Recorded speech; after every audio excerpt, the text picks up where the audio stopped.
and we have a great topic today. We're talking about food addiction, which touches so many of us. So have a think about whether any of these comments ring true for you.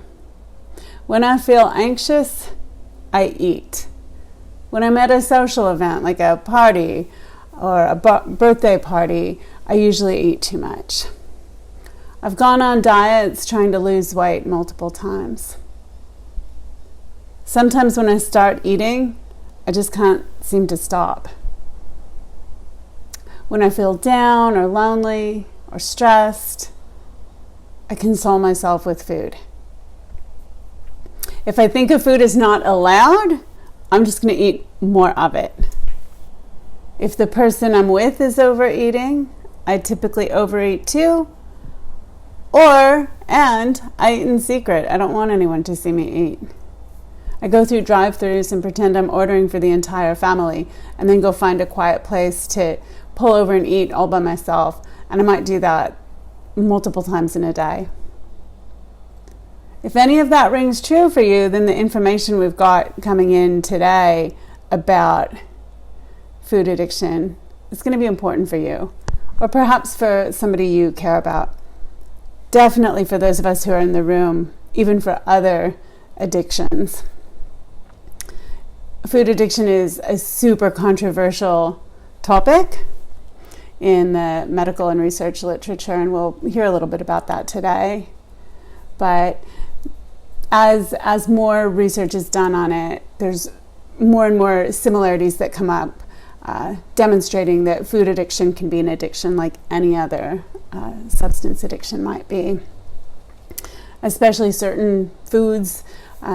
We'll go into those a little bit today, which are the ones that are really going to trigger those addictive pathways.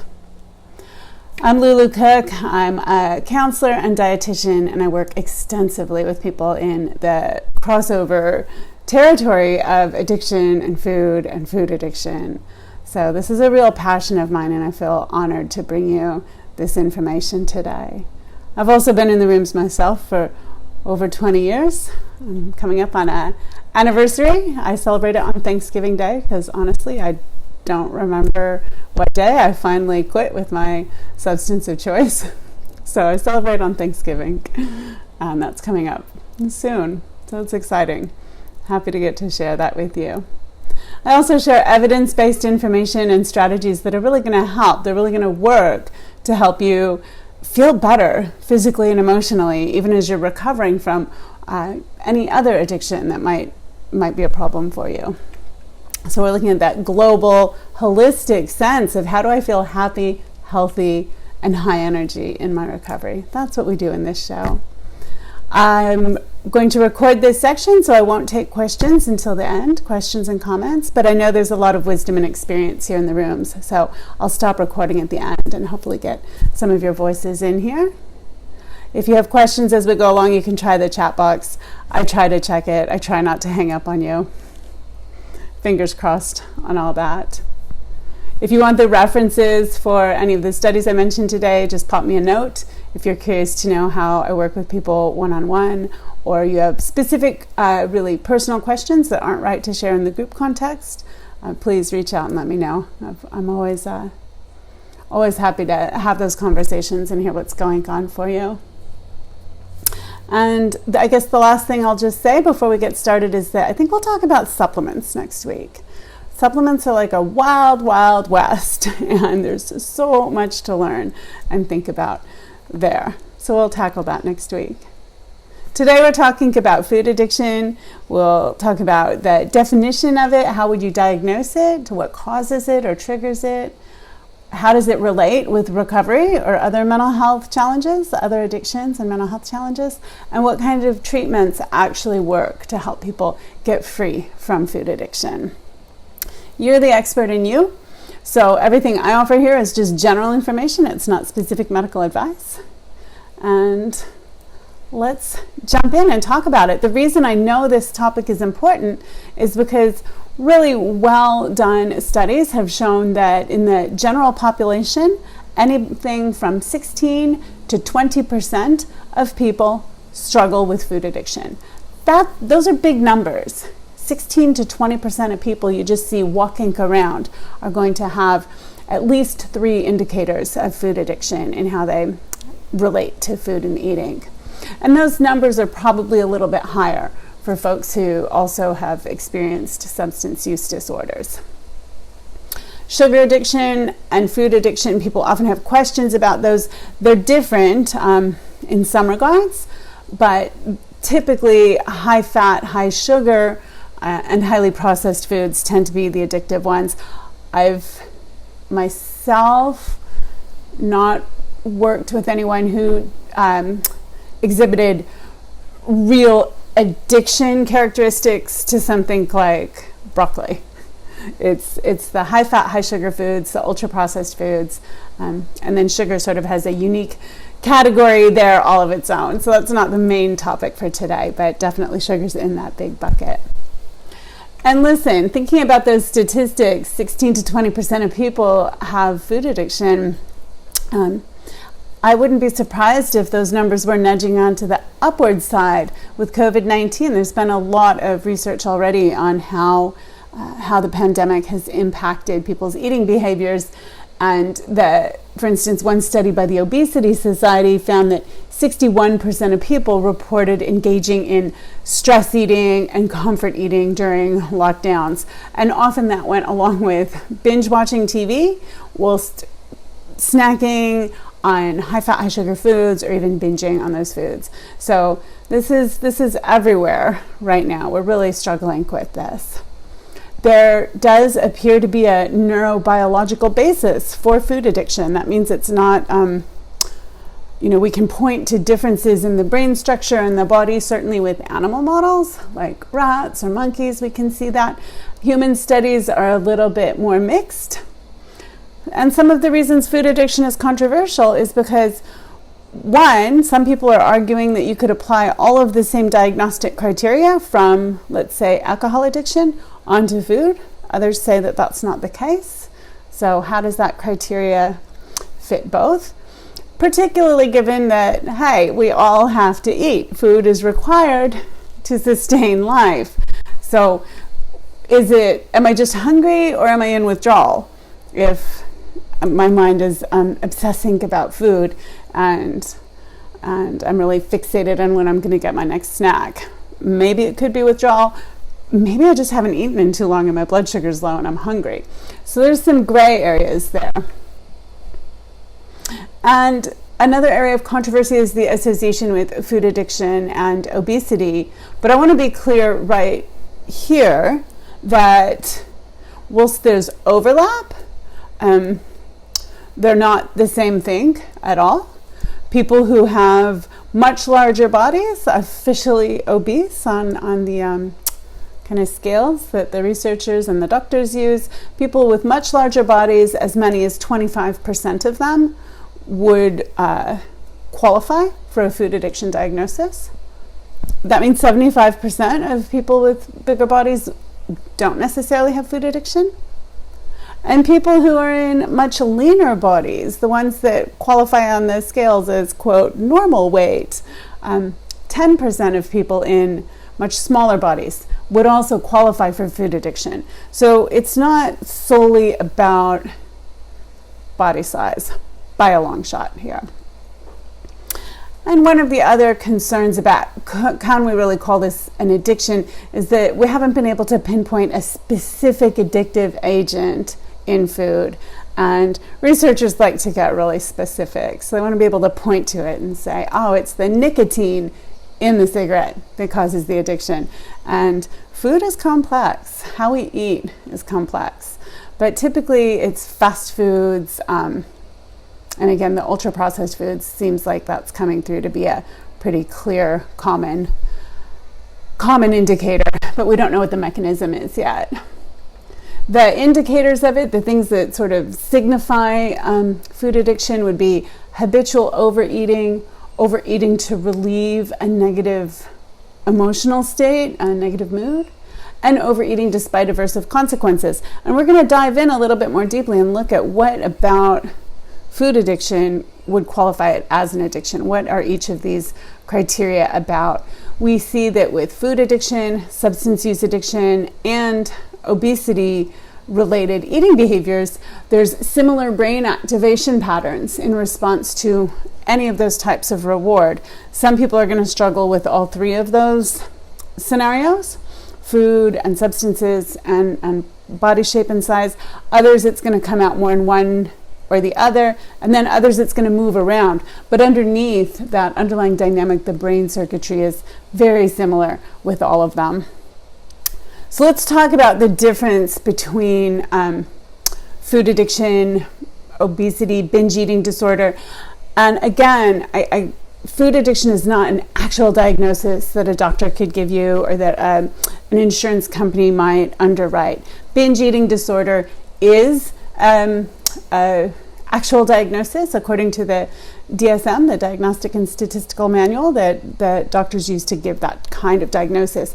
There's a lot of overlap there, but one of the essential differences is that food addicts report really just eating kind of all day long or just compulsively overeating in general, whereas binge eating disorder depends on discrete periods of time when you eat, really specific times of binging.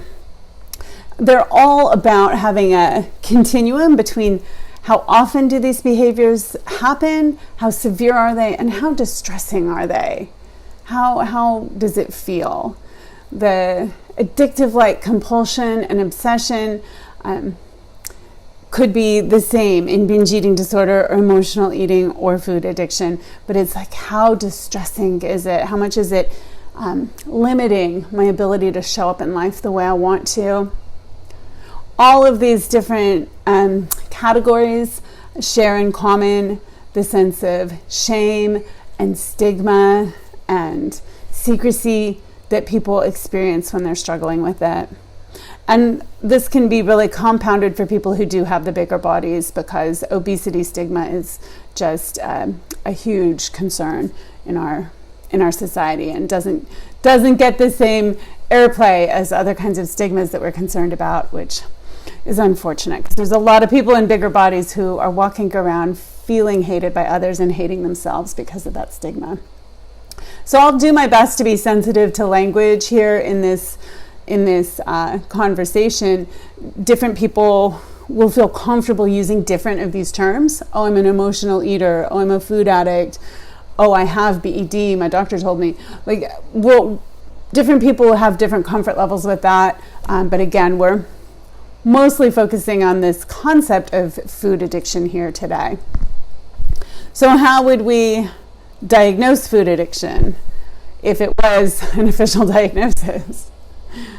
If we were going to think of it like a substance use addiction, what would the criteria be that we'd be looking for? Well, it would be that loss of control, the time spent planning and then getting the substance, the food, the physical impact and emotional distress. It would be the tolerance and withdrawal. We're going to talk about that a little bit more closely, because it's an important thing that helps identify food as a potential addictive substance. Impulsivity. People who have food addiction and drug addictions tend to have more impulsive behaviors and perhaps a little difficulty filtering their attention. The attention goes right to the highly rewarding, tasty food or drug of choice or alcohol of choice.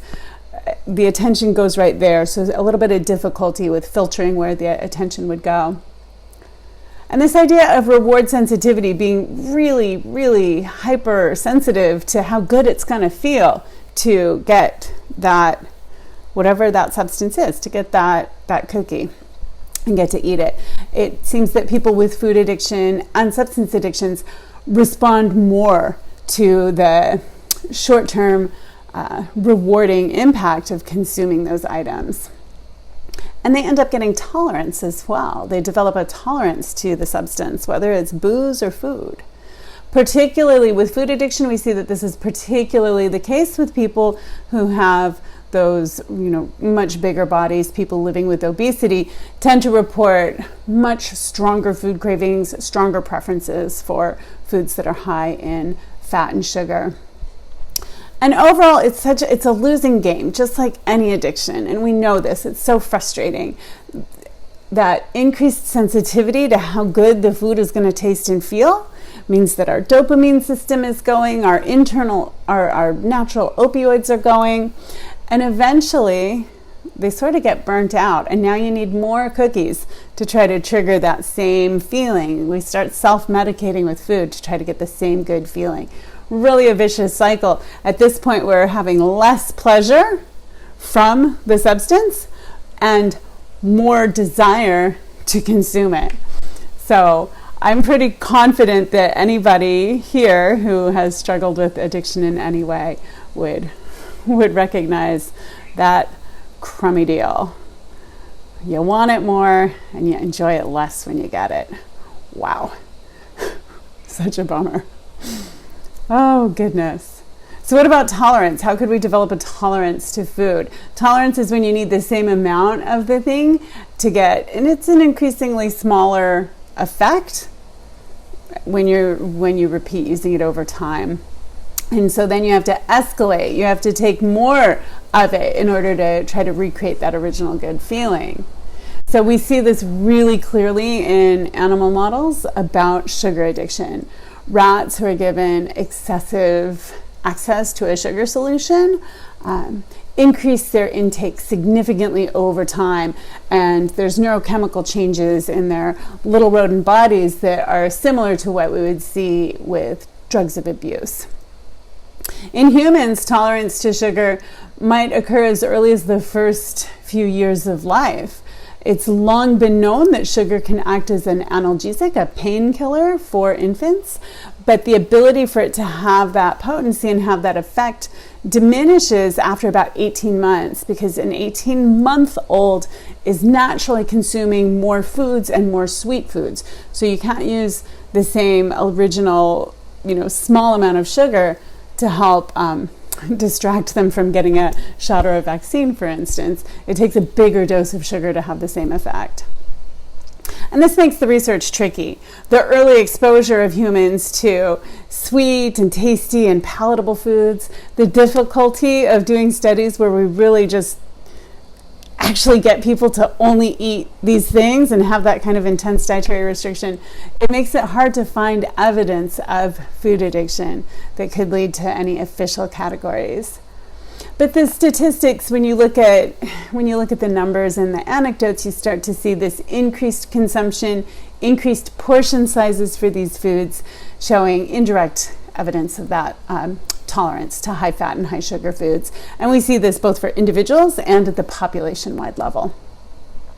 In one poll, 77% of overweight respondents reported that they were eating more now than at the time that they originally put on that extra weight and became overweight. And 15% of them said that they were eating more because they were less satisfied by the food. They weren't getting the same good feelings from it, weren't getting the same high, so they were eating more. When participants in another study were provided with chocolate for 3 weeks, they increased their consumption over time and simultaneously reported a reduction in how much pleasure they were getting from eating the chocolate. So we absolutely see tolerance with these ultra-processed, hyper-tasty foods. And withdrawal, we see that as well. Withdrawal are physical or psychological symptoms in response to being deprived of the substance of choice and also using that substance in order to relieve those symptoms. And again, we see animals showing withdrawal with sugar deprivation. They show symptoms similar to withdrawal from morphine and nicotine. So these are symptoms like teeth chattering, paws trembling, head shaking, reduced body temperature, increased aggression, increased anxiety, just like we would see with opioid and nicotine withdrawal. And humans report the same thing. Humans report persistent cravings, poor mood when attempting to reduce their food intake, and especially the more addictive foods. a tendency to eat to try to avoid the emotional discomfort associated with withdrawal. These are feelings like fatigue or anxiety or depression. And when we look at the withdrawal symptoms like anxiety and agitation, we do see that up to 50% of individuals with obesity who also experience binge eating, they report having those withdrawal symptoms when they try to stop and go cold turkey, so to speak. So other diagnostic criteria would be increased craving or intense craving over time, social impairment. So that's the isolation and shame and secrecy and stigma that make it so hard to live with a food addiction. And it seems like that aspect might be worse for children and teens. Kids can be cruel, can't they? And so the impact on a child living in a bigger body or experiencing these kinds of addictive behaviors seems to have a really damaging psychological impact. Repeated use despite negative consequences is another indicator of a substance addiction. And nobody in the 21st century isn't aware of the health risks that come along with carrying a lot of extra weight. We all know that. They're well documented. It includes depression, increased risk of diabetes, heart disease, some cancers. People all know that, and yet continuing with that behavior, that's one of the signs of addiction. So quite a few of them overlap. And a lot of the causes overlap with substance disorders as well. There's just differences in the brain anatomy. For instance, people with food addiction have a higher visual response to images of tasty foods. And this is going to be similar to brain changes that we would see with people addicted to alcohol or opiates or cocaine. Much bigger responses registered when they're exposed to images or cues of those substances. There's a genetic side of it. Extreme compulsive overeating is associated with genetic markers for that heightened reward sensitivity, that bigger pleasure that they would get from the same food as somebody else. That seems to be genetic. There's a shared genetic vulnerability to obesity and addiction that is well demonstrated. And also with cocaine and alcohol and opioid use and being in a bigger body, similar genetics that we can see there. So there's a real biochemical side to this, just a physical side, where that overreactive craving and wanting, it's not personal. It's not because you did anything wrong. You know, some of us, that's just the package we sort of came in with. It could also be neurotransmitter dysregulation. So that's dopamine, serotonin, opioids, really complex ways all of these neurotransmitters and hormones work in the body and brain, poorly understood, but definitely different for people with food addiction. There's psychological causes as well. And sometimes it's hard to say where the physical causes, the biological causes end and the psychological causes begin. But we do see, absolutely with drug addictions, there's that increased impulsivity. Well, guess what? That trait shows up again with people with obesity, with people with food addiction. There's maybe a little less ability to anticipate long-term effects. We're going to sacrifice whatever that long-term deal is for immediate pleasure. Increased intensity of food cravings, preoccupation with getting that food, and more likelihood of behaving in those impulsive ways when feeling intense emotional states. Overall, though, we would see that people with food addiction have more difficulty recognizing and regulating their emotions. Poorer, it's called interoception. It's this awareness of the body and the signals in the body. That might be a little bit weaker in people with food addiction. I know for me, earlier in my life, it was like I lived from the neck up. And if you had asked me, how are you feeling? Oh, you're nervous. How does your body feel? I would have had no idea. I just didn't have that interoception. I didn't have that body awareness. But you can learn. So that's going to be good news as we go along today. We can learn this stuff. Prioritizing other needs, the needs of others above ourselves, self-soothing with food, and having a poor self-image are all psychological causes, as is trauma. Early life stressors and trauma lead to increased emotional overeating, binge eating, and food addiction for many people, as well as more difficulty regulating emotions and then turning to food or other substances to manage mood. We see higher binge eating scores across anybody who has a background of PTSD is at higher risk that way. And it doesn't matter what the emotion is. It could be what we consider like the, quote, bad emotions, anxiety, loneliness, tiredness, but it can also be happiness and anticipation. All of this results in higher emotional eating scores for people with trauma. So there's a lot there to be really gentle with ourselves about, because again, that's something that wasn't our fault, but it changes how our body and brain responds to things. There are nutritional causes. We currently live in what's called an obesogenic food environment, meaning that there are tasty, high calorie, high fat, high sugar, high salt foods around everywhere, even just when you go to the hardware store. So these tempting cues are everywhere around us. People who try to restrain their eating and do a lot of dieting, this sets up the likelihood of compulsive overeating later. And then to be surrounded by all those cues and sort of a double whammy. And then there's specific foods that we might choose, or certain food timings that we might choose that can further dysregulate those hormones and make us more likely to be compulsively overeating. So what's it like to be a food addict? Well, what my clients talk about is that it's an invisible disorder full of secrecy and shame. It's eating alone, hiding food, hiding empty food packages, feeling blatantly dehumanized. It costs a lot of money. This can be really expensive. There's guilt, embarrassment, loss of control. It's hard to live with. Really just a place to have a lot of compassion. What triggers it? So we talked about the causes within the individual. What would trigger that food addiction? And much like alcoholism, you could think about this. You could have all of the predisposition in the world, all of the genetic tendency, all of everything, but if you never ever had that first sip of alcohol, there would be no trigger that would lead to the addiction later, right? So food is a little bit like that. Sweets like ice cream, chocolate, refined carbohydrates and starches like white bread, rolls, pasta, salty snacks, and texture actually is a trigger for some people. So chips, pretzels, crackers.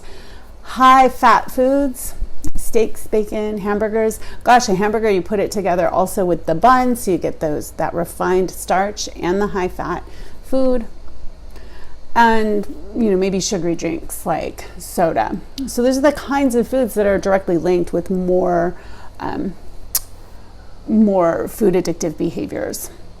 Another trigger is just the food restriction, trying not to eat, trying to diet, or under eating early in the day sets so many people up for compulsive overeating later. And this is well established in the literature, that the more we diet, the more we, quote, try to lose weight, the more we try not to eat so much, it just has the exact opposite effect. We eat more and we make poorer food choices, less healthful food choices. And back to that idea of the obesogenic environment, that's certainly a trigger as well. It's been called an ecology of addiction, that we live within an ecology of addiction. I think that's a really powerful phrase. So specific foods that would be related here are the highly refined carbohydrates. This is going to cause a rapid shift in blood glucose levels and insulin levels. So this is like the stereotype would be like a piece of white bread or a cookie, right? Highly refined carbohydrate foods, high sugar carbohydrate foods. So this rapid shift in our blood sugar and glucose is very similar to the effect of some addictive substances.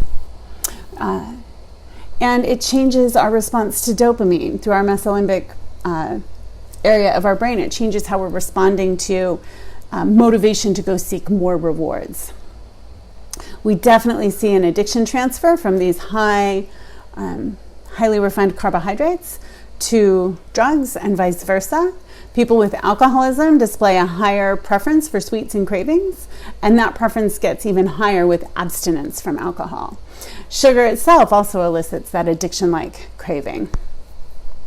Also, more generally, ultra-processed foods, and unclear what the exact mechanism is, but something with that really long ingredient list, the frozen foods, the takeaway foods, these are packed full of flavor enhancers, sugars, sugar substitutes, non-nutritive sweeteners, and they affect our hormones, they affect how our nerve signals fire, they affect our appetite and our sense of satisfaction, and they drive conditioned preferences, they drive new habits. So it's too early to say exactly which mechanisms are the most powerful. There's kind of a lot of them though. Take your pick. Those ultra-processed foods are not our friend for health and for freedom from addiction. They might be really tasty because they're highly engineered and highly researched and developed to be tasty for us to make money for the company, not to take care of our health and well-being. So let's talk a little bit more about that overlap between food addiction and substance use disorders. One study assessed rates of PTSD, so that's post-traumatic stress disorder, rates of PTSD, depression, childhood and adult trauma, emotional dysregulation, and they looked at 229 women, some of whom had no addiction, some of whom were only food addicts, some of whom were substance addicts, and some who had both food and substance addiction.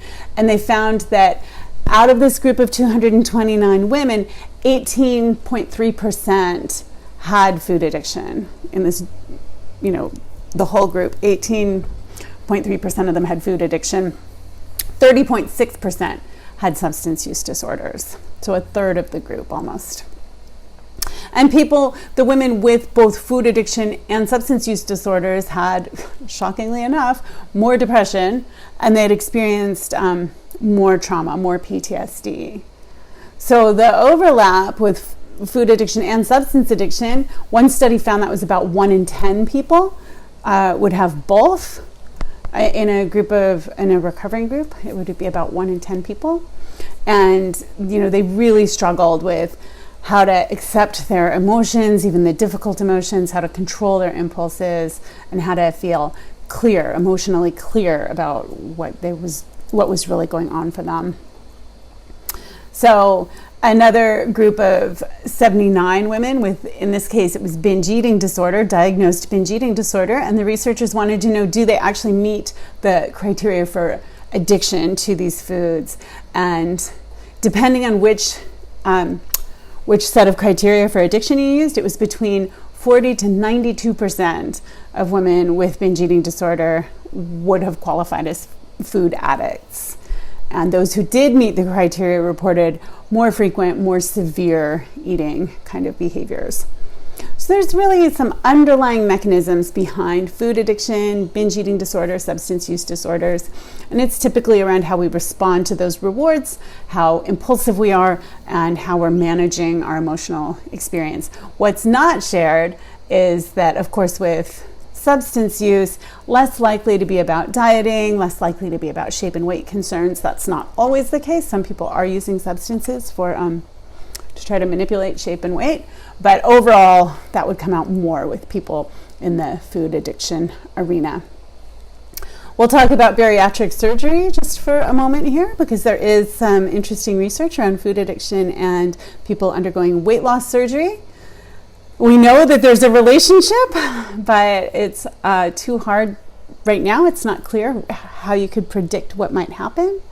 But in general, after weight loss surgery, when there's these new changes to the anatomy and some barriers that restrict food intake, then people who undergo the surgery become potentially likely to develop new substance addictions. They can't be consuming food in the same addictive way anymore. So new substance addictions can pop up. And that tends to be the case more so with people who had more food addiction before the surgery. So you could be in a much bigger body and undergoing bariatric surgery without being a food addict, remember. But if you were already eating addictively beforehand, higher risk to go on and develop a substance use disorder afterwards. And overall, this group reports that the problems are those highly refined carbohydrates. Period. That was the biggest, in this one particular study, they said that was the biggest risk factor, was just the highly refined carbs for them. So there's some little interesting research I found on the brain, gut, and microbiome. That's our gut bugs, and how that could impact food addiction. And absolutely it can. Every component there, the brain, the health of the gut, and the microbiome, the population of gut bugs, are all connected with development of food addiction when those things are not healthy, not balanced. And the messaging goes both ways. The brain is sending food addiction messages down into the gut, and the gut bugs are sort of acting behind the scenes to egg us on to make particular food choices. But then likewise, the gut is sending messages up to the brain saying, hey, go get me some cookies. So this is all in the context of that addictive ecology, that obesogenic environment we live in, which further shifts the balance toward this addictive eating and further dysregulates gut health. This can happen through systemic inflammation and immune activation, changes to the gut microbiome, the endotoxemia, meaning we get toxins coming into our system from the foods that we eat because our gut health is so poor. And then this is related to sort of longer term dietary choices as well as specific eating behaviors. The particular researcher who wrote the article I'm referring to here, Meyer, it's a new article, 2020, he said chronic ingestion of a Western diet, so that would be a high fat, high sugar, high salt diet with not enough vegetables, essentially, not enough high fiber whole foods and whole grains. Chronic ingestion of a Western diet leads to systemic low-grade immune activation and reduces the mechanisms that might help us restrain our food intake. So that doesn't sound so awesome to me. But don't worry, do not fret, because we are about to get to more of the good news, the treatment side of things, like what in the dickens do you do about all this? Well, we can try a few things. The front runners are different types of counseling that help us address our thinking and cravings. There's nutrition therapy that is supportive, mindfulness therapies that are supportive, and what's called neuromodulation, and of course medications. So neuromodulation I am not an expert in. I'll just touch on it quickly. This is a non-surgical brain stimulation that may reduce craving and addictive behaviors by altering brain activity and by increasing our dopamine. That's that hormone that drives our sense of reward. So this is, you might have heard of TMS, transcranial magnetic stimulation, or TDCS, transcranial direct current stimulation. This is the kind of thing we're talking about here. Give your brain that little jolt, that little boost, and it definitely reduces binging symptoms on the day, may reduce substance cravings as well. I don't have any sense that this is a widely available treatment though. And then there's medications, and there's quite a few different medications that have been considered as options for food addiction. Essentially, they need to do any of a few things. They need to sort of help us not behave so impulsively, or maybe suppress appetite or promote weight loss, help manage our sense of wanting and liking and pursuing foods. Like, there's lots of different ways these medications could work, but there's not any standout candidates specifically developed for food addiction at this time. People use different kinds of antidepressants or anti-obesity drugs, anticonvulsants, addiction medications. Those have all been tried for food addiction. Antidepressants specifically may help reduce the compulsive eating and certainly the binge eating, but they're not particularly effective for weight loss. Yeah. And then many people are familiar with lisdexamfetamine or Vyvanse. That's more because food addiction isn't an actual diagnosis. That's often given for binge eating disorder or obesity, and has fair effectiveness. It's also not cheap, and it's something that you have to keep taking. I was shocked. I had a client tell me that if she was going to go ahead and commence that, it was going to be $15 a day, and just on her particular insurance plan. And like that's a lot of money for many of us, right? So most often treatment just occurs at a general doctor's office. Very few people are going to go on to get any kind of specialized treatment, and it's unclear which options besides the medications and the brain stimulation, which options would be the best ones. Overall, though, you're looking at trying to treat the outcome, which would be the actual overeating or the emotional and mental triggers that drive it. And very rarely are there treatments that are specifically targeting food addiction per se. Now we're moving into the controversy that is more so amidst, it's not so much a research controversy, it's the controversy amidst ourselves, our rooms, practitioners like myself, or people struggling with this. It's this question of, do I go for abstinence or do I go for more of an intuitive kind of approach to food? You know, the standard approach to weight loss is healthy diet and exercise. Did I surprise anyone? I don't think I did. Everybody knows that. And yet it doesn't work for most people. Trying to suppress our cravings and just suppress our obsession with food doesn't work. And in fact, the bigger body a person is in, the higher scores they get, the more intense those cravings and obsessional thoughts are. So just, I'm not going to think about it, I'm not going to think about it, I'm not going to eat it, I'm not going to eat it. Like, if that worked, we wouldn't be facing the healthcare crisis we are in our world today. Some people are going to go with that abstinence approach. They're going to make hardline rules. I am not eating any of these things, and that might work for them. But for others, that's going to trigger more binging and more compulsive overeating. And they're going to need to find more intuitive ways of checking with their body's signs and needs. And you know, the focus on weight loss can just be such a tremendous stress for people already. And when we're stressed, we tend to act out on our addictions, right? Maybe some of you have experienced that. There's certainly a wealth of 12-step programs that some people find supportive, and I know there's some on here in the rooms. So there's Food Addicts Anonymous, which really looks at food addiction as a biochemical disease. Food Addicts in Recovery Anonymous. Overeaters Anonymous is probably the biggest of the 12-step programs addressing compulsive overeating, and there's even a little bit of research on that one. Not a ton, of course. With anonymous programs, it's a little tricky to get research because anonymity, but there's a little bit of research there, and those are looking at compulsive overeating as a physical, spiritual, and emotional disorder. And certainly many people report that the group context helps break through their isolation, that sense of secrecy and shame. And spirituality is often cited as another success factor for people who are able to make some good changes through those 12-step programs. The longer people stay involved, the more likely they are to change their behaviors. Not necessarily a lot of weight loss. According to the research here, not a lot of weight loss, but changing the behaviors and eating in a healthier way that doesn't feel so obsessive is a big win, right? Making healthier choices, whether you lose that weight or not. Many people will experience that as freedom. Drawbacks to the 12-step program.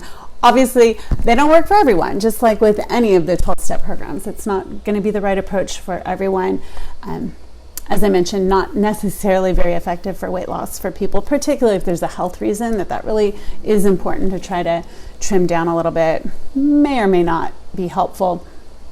Some of those programs, it just depends on the room, just like an AA meeting or an NA meeting. It depends on which room you find yourself in. Some of them can be very restrictive or seem like they're endorsing disordered eating within that particular group. And there can certainly be distorted or inaccurate kinds of food beliefs that get passed around in the group, and suddenly everybody's on a particular diet, like no carbs or something like that, that might not be the right approach for everyone. So this misunderstanding about food, because it's not necessarily based in factual nutrition knowledge. So, some red flags, but also so much support and goodness there. And it can be a real gift for many. And I'm sure there's people in here right now who have really benefited from it. Using food and making specific food changes in line with the scientific evidence is supportive for reducing the compulsive overeating. In my experience, most people who struggle with food addiction already know what they, quote, should be eating. So it's not about just handing over that diet plan and saying, hey, go for it, that's all healthy food, and then don't eat the other stuff. That also doesn't work, and people already know that anyway. It does always help to eliminate ultra-processed foods. That always helps. Bottom line, helps your health and is definitely going to help address food addiction and get it back down, get it back in control. We also see that as incredibly powerful for weight. Ultra-processed foods have some kind of metabolic effect that's currently a area of hot research in the literature, but it leads to more weight gain. So if you took a group of people and you fed one of the group a certain number of calories, but it was all whole foods, healthy whole foods, and then you feed the other group the same number of calories, but it's the ultra-processed kind of takeaway or packaged foods, and you do that for, let's say, a few weeks, even at the same number of calories, the people with the ultra-processed food will gain weight. That's well established. And then if you flip them back over and put them on that whole foods type diet, they will lose a little bit of weight. So really powerful, whatever the metabolic mechanisms are of these ultra-processed foods, these addictive foods, incredibly powerful in the body. They suppress our appetite regulating hormones, and they suppress or dysregulate our hunger hormones, just wreaking havoc in here. So in general, you're looking for those whole foods, plant foods, high fiber, probiotic foods, and eating in a regularly scheduled timing. Some people with food addiction really love intermittent fasting. It can lead to weight loss, but it can also lead to disordered eating. So I always have a conversation with people I work with and try to find out the flags and where that kind of approach might support them or not. We know that to make sustainable habit change, we need to work with the mindset as well. We need to address how we're relating to our thoughts. That thought that says, I have to have a cookie right now. I feel stressed about that thing at work and I need to go get a donut. We need to learn more skillful ways of addressing those thoughts in order to get free from this addiction. And so bringing that aspect in is, in my opinion, it's absolutely mandatory. Mindfulness is one of the leading edge treatments for binge eating disorder, and likewise, in my experience, so helpful for food addiction. It really helps us learn and come home to the fact that our thinking does not mandate our behaviors. So mindfulness gives us this ability to see our thoughts come and go and not have to react to it. Oh my goodness, such freedom. So mindful eating is definitely demonstrated to reduce binge eating, to reduce compulsive overeating, not necessarily associated with weight loss, but the really distressing symptoms of that out of control eating are reduced with mindfulness. And I want to make a big plug to bring self-compassion in as well, and even considering self-compassion meditations. What if we could love ourselves up, even in the midst of a multi-day run of compulsive overeating? Love ourselves right in that instant that felt so shameful and so shameful and so secretive. We do not find freedom by restricting ourselves or hating ourselves into changing our behavior, stopping our addictions, losing weight. Hating ourselves does not make that happen. We find freedom when we can learn to turn toward that tender, hurt, vulnerable little part of ourselves that is acting out through these addictions, through food.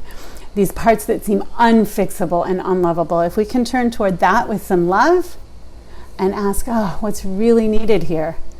Is it really another stab at the drive-through, or is there something else that's needed here? Let me offer that to myself. Let me bring that compassion to myself. That's when change becomes possible. That's when we want to develop other strategies to deal with our pain. We're committed at a values level to discover what truly nourishes ourselves. And it becomes easier to choose the foods that are going to create vibrant satisfaction and energy. So it takes the power out of the food addiction when we can turn toward that shame and pain with kindness, with kindness, with kindness. Just like we all want to offer to each other here. Just that kindness. We're struggling. We're doing our absolute best to get by, and it's hard. And some of our addictions are acting out of control under the stress of the times that we're in. We can be kind to each other. Let's bring that same kindness to ourselves. So that's the big overview.